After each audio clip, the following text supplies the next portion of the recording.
Hello, good morning sa lahat. Shout out sa lahat ng aking subscriber at viewers. Kahit saan sulat ng mundo.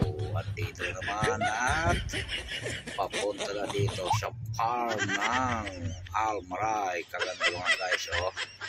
Ini-sprayan pa yung sasakyan. No. Pag makapasok. Kaya malinis mga guys. I-sprayan na ngayon.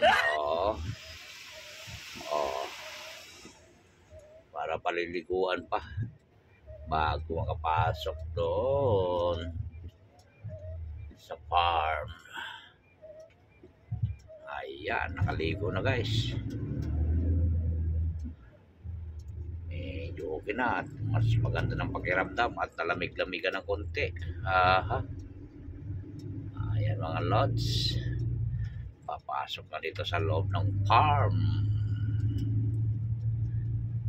Bye bye.